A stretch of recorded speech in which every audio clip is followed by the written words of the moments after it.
Hommage national de tout un pays, hommage national de la France à Jacques Chirac en l'église Saint-Sulpice à Paris. Des dizaines de chefs d'État et de gouvernement étaient présents, notamment le président russe Vladimir Poutine, l'ancien président américain Bill Clinton et l'émotion de Saad Hariri, très ému, le Premier ministre du Liban. Le Liban qui observait également une journée de deuil national.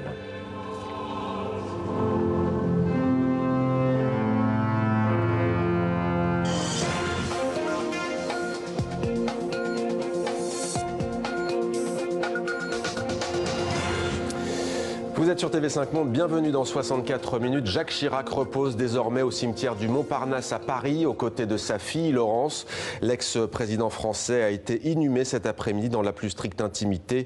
Une journée forte en émotion, nous le verrons, pour toute sa famille politique, pour tous les Français et pour donc des dizaines de dirigeants du monde entier venus à Paris pour ses obsèques. Bonsoir Jean-Pierre Raffarin, merci d'être avec nous sur TV5 Monde. Vous avez été un proche de Jacques Chirac puisque vous avez été son Premier ministre, c'était entre 2002 et 2005. Vous étiez ce matin en l'église Saint-Sulpice à Paris. On précise d'ailleurs que Jacques Chirac s'est marié avec Bernadette Chirac en face de l'église Saint-Sulpice à la mairie du 6e arrondissement. Qu'avez-vous ressenti en voyant le cercueil de Jacques Chirac dans cette église? C'est une peine immense. Vous savez, j'avais construit en 3 ans de Matignon une relation naturellement de respect, de confiance, mais aussi d'affection. Je crois qu'on a formé un couple institutionnel de grande proximité, le président et le Premier ministre de l'époque. Et c'était pour moi un grand réconfort que de travailler avec lui face à toutes les pressions et les tensions du poste de Matignon. Donc c'était une grande émotion. Mais cette cérémonie était très belle. Il y avait de la grandeur et de l'humanité dans cette église-là. Les chants étaient profonds, mais en même temps les contacts étaient fraternels, que ce soit avec les grands comme avec les autres. C'était vraiment une cérémonie, je dirais, à la dimension de l'événement. Et justement, Jean-Pierre Raffarin, on va revenir sur les temps forts de cette journée de deuil national en France, des images commentées par Jean-Luc Eguezier. La matinée a commencé de manière très solennelle à l'hôtel des Invalides. Les honneurs militaires sont rendus à Jacques Chirac, dont le cercueil est placé au centre de la cour. Emmanuel Macron, le président de la République, est seul. Il a passé les troupes en revue. On sait qu'auparavant, une cérémonie religieuse strictement privée a eu lieu à l'église Saint-Louis, en présence de Bernadette Chirac, l'épouse du défunt. Après un bref cortège à travers Paris, ce n'est vraiment qu'à 12 h que commence l'hommage public à l'ancien président. Pour l'occasion, le bourdon de Notre-Dame sonne le glas, mais c'est à Saint-Sulpice, deuxième église de Paris en termes de grandeur, que se pressent près de 2000 invités. La messe sera conduite par Monseigneur Aupetit, archevêque de Paris. Il y avait chez notre ancien président, cet homme chaleureux soutenu par son épouse Bernadette, un véritable amour des gens. Aussi à l'aise dans les salons de l'Élysée qu'au salon de l'agriculture.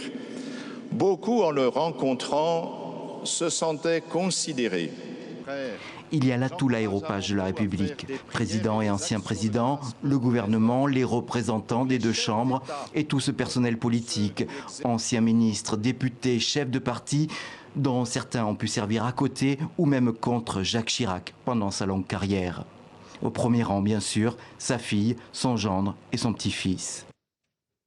C'est aussi le moment des adieux pour les délégués étrangers. 80 personnalités ont été annoncées, chefs d'État et de gouvernement, membres de famille royale. Dans la foule, on distingue Vladimir Poutine, le président russe, et Saad Hariri, le Premier ministre libanais, visiblement touché. L'ancien président américain Bill Clinton a fait aussi le déplacement. Présent encore, le président congolais Denis Sassou Nguesso et l'ancien président malien Amadou Toumani Touré. Le royaume du Maroc est représenté par le prince héritier Moulay El Hassan. Le chef d'orchestre Daniel Barenboim est venu jouer un impromptu de Schubert.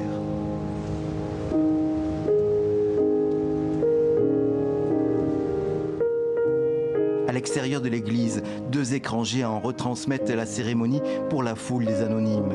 Bien que retiré de la vie politique depuis plusieurs années, Jacques Chirac avait encore ses fidèles.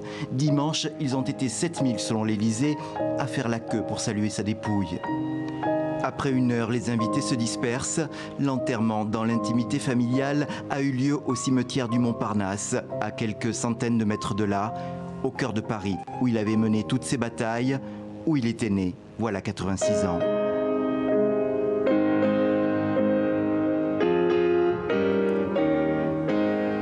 Et avec nous Jean-Pierre Raffarin, l'ancien Premier ministre de Jacques Chirac. Jean-Pierre Raffarin, l'évêque au Petit disait l'amour des gens. Quel était selon vous son trait de caractère à Jacques Chirac principal? Bon, je pense que c'était la générosité. Il donnait du temps, il donnait du respect, il donnait du service. Vous savez, en Corrèze, j'avais suivi des journées avec lui, les interventions pour aider à trouver un emploi, pour aider à régler un problème, pour aider les paysans, l'artisan. Il veillait à ce que tout ça avance, il avait une forte organisation pour ça. Rendre service, donner. Et au fond, cette générosité qui fait qu'il a donné beaucoup d'affection, c'est très réconfortant de voir que les Français lui rendent aujourd'hui. Ouais. Mais vous, quel rapport aviez-vous avec Jacques Chirac? On sait qu'il avait dit un jour lors d'une entrevue « Je décide et il exécute » en parlant de Nicolas Sarkozy lorsqu'un journaliste l'interrogeait sur des différends qu'il avait alors avec son ministre des Finances. Vous, c'était comme ça que ça fonctionnait? Il décidait, vous exécutiez? C'était le président de la République et donc il était en charge de l'essentiel, comme disait le général de Gaulle. Et donc, en effet, j'étais là pour exécuter la politique du président de la République. Je lui faisais part de mes orientations, de mes analyses, et nous discutions ensemble. Tous les mercredis matins, nous nous retrouvions. Ça pouvait durer 1 heure, ça pouvait durer 2 heures. Les ministres attendaient. Il fallait qu'on ait terminé ce que nous avions à préparer ensemble. Cette relation était une relation de grande confiance. C'est sans doute une des relations de plus grande proximité qu'il y a eu dans la Ve République, je pense, entre le président et le Premier ministre. Et un homme, on le sait, Jacques Chirac, qui a été marqué par la disparition de sa fille il y a 3 ans, en 2016. Laurence, c'est là qu'il repose désormais, à ses côtés au cimetière du Montparnasse, à Paris, où l'on retrouve Pascal Bourgault. Bonsoir Pascal, inhumation dans la plus stricte intimité. Oui, alors le président Chirac repose désormais derrière moi, ici dans le cimetière du Montparnasse, aux côtés de sa fille Laurence, décédée en 2016. Les Parisiens ont respecté la volonté de la famille qui souhaitait rester dans la plus stricte intimité. Mais devant les portes, une 50aine de personnes étaient présentes. Vous le voyez sur ces images. À 15 h, ces personnes ont observé la minute de silence décrétée dans toute la France dans cette journée de deuil national, dans les écoles et dans les administrations, mais aussi ici. Et puis à 15h15, les voitures des familles et des proches ont quitté le cimetière. Les personnes présentes ont alors écrit leur dernier message dans les registres de condoléances, les derniers ouverts en ce moment à Paris. Alors parmi ce public, nous avons rencontré une artiste franco-camerounaise qui a souhaité rendre hommage, un hommage chanté à Jacques Chirac. C'est une tradition dans une partie de l'Afrique, comme vous le savez, notamment au Cameroun. Ces chants des ancêtres accompagnent le défunt dans sa dernière demeure. Je vous propose de l'écouter. Nous aimons tellement, nous aimons président Chirac. Président a dit que le monde ici n'est pas bien. Il est parti aussi pour être près de son Dieu. Président a dit que le monde ici n'est pas bien. Il est parti aussi pour être près de son Dieu. Président Chirac, il nous aime beaucoup. On est là pour lui, on le voit. Voilà pour cette réaction, ce chant. Merci Pascal Bourgault avec Rémi Lescaut en direct du cimetière du Montparnasse à Paris. Jean-Pierre Raffarin, une réaction peut-être. C'est vrai que, disons-le, c'est un homme politique qui a aussi beaucoup clivé, y compris au sein de sa famille politique. Mais aujourd'hui, il reste très populaire à l'image du chant de cette dame. Comment l'expliquez-vous? Je pense que c'est d'abord du respect, parce que cette dame et cette culture, il l'a respectée profondément. J'ai vu aux obsèques ce matin Lucien Bouchard du Québec, il y avait Jean Charest aussi, il y avait naturellement Bill Clinton et Poutine. Au fond, ils respectaient tous Chirac parce que Chirac les respectait. Et ce qui vraiment caractérise Chirac, c'est, je pense, 2 mots clés. D'une part, pour les personnes, le respect. Et puis d'autre part, pour la politique, la cohésion sociale et donc le rassemblement. En effet, il a toujours pensé que l'ennemi, c'était la violence et que la politique, c'était la réponse à la violence. Et donc, il faut éviter les tensions d'une société, il faut l'apaiser. Et donc, il faisait part, au fond, toujours de son ambition de modération pour la cohésion du pays, pour le rassemblement.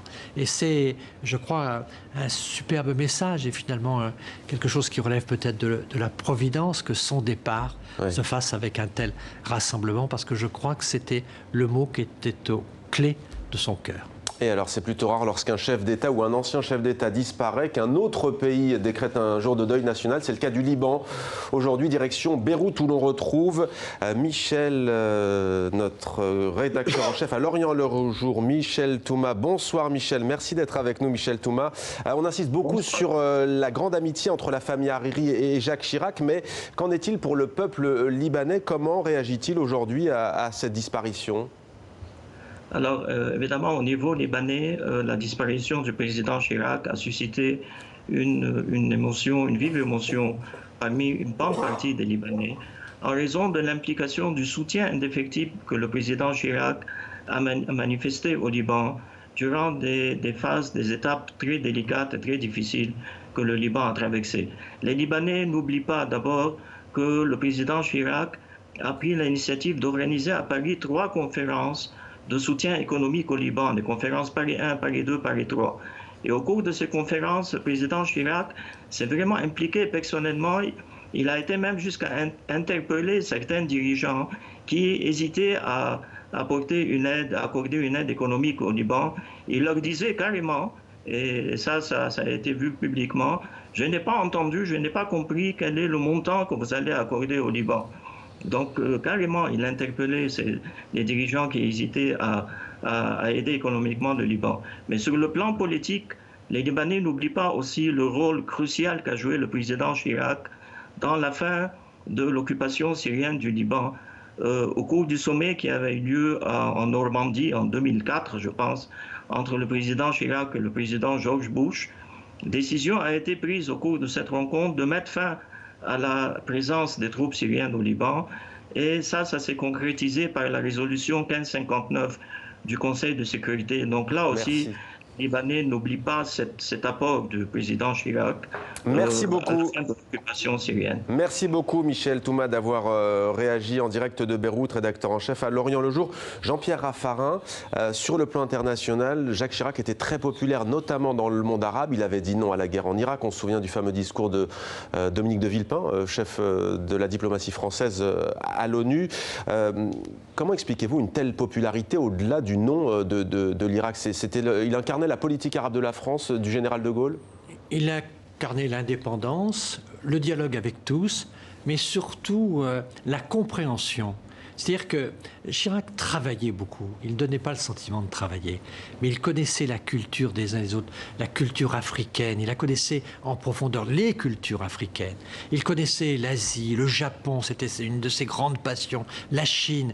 Et dans ces pays-là, il bénéficiait d'un très grand respect. Et tous ces pays sont très attristés. Je me souviens, en effet, avoir assisté à ce dont nous parlait le journaliste libanais à l'instant, à une conférence Paris pour le Liban. C'est vrai qu'il interpeller les uns les autres. Mais alors, les États-Unis, qu'est-ce qu'ils vont faire dans cette situation? Et vous, tel pays? Il était d'une énergie incroyable. Et donc, tout le monde pouvait avoir confiance en lui parce qu'il était fiable. Sur le plan de la politique étrangère, il était solide et fiable. Il a rencontré plus de 40 fois Yasser Arafat, ancien président de l'autorité palestinienne. Au fond, avec Jacques Chirac, c'est aussi la vision d'un monde multipolaire qui disparaît. Il parlait à la fois à la Chine, à la Russie.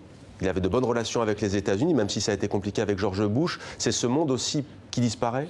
Non, ça je ne crois pas. C'est ce que voudrait sans doute M. Trump, que ce monde disparaisse pour laisser la place à l'unilatéralisme, au protectionnisme, aux excès de nationalisme. Mais aujourd'hui, il y a dans le monde entier un retour aussi vers un multilatéralisme un peu rénové, qui tienne compte de la place de l'Afrique, qui tienne compte de la place de l'Asie, et donc en Afrique notamment, mais aussi en Chine, par exemple. Il y a des militants aujourd'hui du multilatéralisme qui parlent entre eux. Quand M. Macron réunit Mme Merkel et M.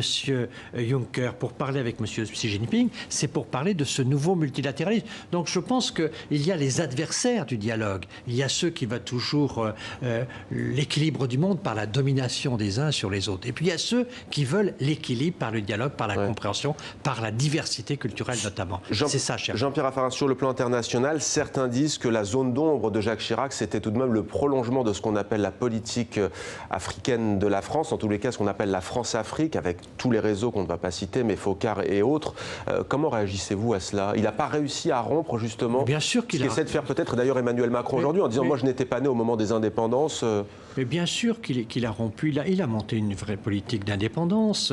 Regardez, il a été celui qui, en Asie, par exemple, a réussi à parler à la fois au Japon et à la Chine, avec, dans les deux cas... Mais sur l'Afrique, et sur l'Afrique et sur les relations ambiguës avec certains dictateurs, notamment. Souvenez-vous l'accueil qu'il a eu en Algérie. Souvenez-vous de ces accueils populaires qu'il a eu dans un grand nombre de pays. Donc c'est vrai qu'il y avait quelques problèmes avec des dirigeants, mais au fond, quand vous êtes à la tête d'un pays comme la France, il faut aussi penser aux intérêts de la France. Et donc vous êtes quelquefois obligé de travailler avec les uns et les autres. Comprendre n'est pas se compromettre. Et donc Chirac cherchait à comprendre les pays sans vouloir se compromettre. Et donc je crois vraiment qu'il a pratiqué une politique d'indépendance. Et je lisais tout à l'heure dans un article de presse que c'était peut-être le dernier gaulliste de ce point de vue-là. J'espère qu'il y a du gaullisme dans Macron, puisqu'au fond, ces derniers discours vont dans cette direction. Vous, en tout cas, vous avez été jeune giscardien. On sait que Valéry Giscard d'Estaing et Jacques Chirac avaient des relations très compliquées. La lutte était féroce. Une dame disait d'ailleurs ce matin qu'il y avait des larmes de crocodile dans l'église Saint-Sulpice. Ça n'engage que cette femme anonyme, mais tout de même, on sent qu'aujourd'hui, il y a une famille politique totalement divisée à droite. Non, je ne crois pas. Mais en tout cas, bon, c'est clair, moi je suis engagé en politique dans la maison qui était en face des RPR, c'est-à-dire l'UDF. Et donc, pendant toutes les années 80, ça a été très difficile entre chiraciens et giscardiens. Et puis en 95, il y a eu des rapprochements et nous avons été un grand nombre de giscardiens à soutenir Jacques Chirac pour l'élection présidentielle. Je suis devenu son ministre des PME et progressivement, j'ai appris à l'aimer. Progressivement, j'ai appris à lui faire confiance. Mais que reste-t-il de son héritage politiquement que reste-t-il du chiracisme? Je pense qu'il reste beaucoup de choses sur la cohésion sociale. Vous savez, quand on a vu qu'il avait lancé ces 3 grands chantiers du président, le plan cancer, la lutte contre l'insécurité routière. L'insécurité routière, on en reparle aujourd'hui. Le SAMU social à Paris, mais aussi la politique pour l'impératif d'accessibilité des personnes handicapées. Tout ceci, ce sont des apports de Jacques Chirac. Et donc, il a fait, je crois, beaucoup de choses pour mettre l'humain au cœur même de l'action politique. Et ça, je crois que c'est très important. Et au fond, moi, de mon point de vue, ce qui reste, c'est son ambition de cohésion sociale. Et c'est de se dire que la fracture sociale, c'est là que naît la violence. Et que dans une société, à quoi sert la politique? La politique sert à chasser la violence de la société. Et si on se met tous ensemble autour d'une table pour désigner des responsables, c'est pour essayer de vivre en paix. Chirac est un homme de paix. Et c'est pour ça qu'à l'étranger, on l'aime beaucoup aussi. Et juste pour finir, une raffarinade, est-ce qu'il était un gaulliste de gauche? Est-ce qu'il était un... Comment vous le définiriez politiquement, en un mot? Je pense qu'il était... D'abord, il y a plusieurs Chirac. Il a été très volontariste. Moi, je l'ai connu pratiquement anthropologue quand il était avec le professeur Coppens et qu'il travaillait sur la grande charte de l'environnement. Donc, il y a plusieurs Chirac. On ne peut pas le réduire à un qualificatif. Mais clairement, je pense qu'il a été un chef d'État qui a complètement exercer les responsabilités à la manière gaulienne de la Ve République, c'est-à-dire un domaine réservé, c'est-à-dire un Premier ministre complètement engagé, c'est-à-dire qu'il était sans doute, et il a sans doute été celui qui a été le plus gaulliste dans la pratique des institutions. Merci beaucoup Jean-Pierre Raffarin, ancien Premier ministre donc de Jacques Chirac. Merci d'avoir réagi aujourd'hui en ce jour de deuil national en France. Voilà pour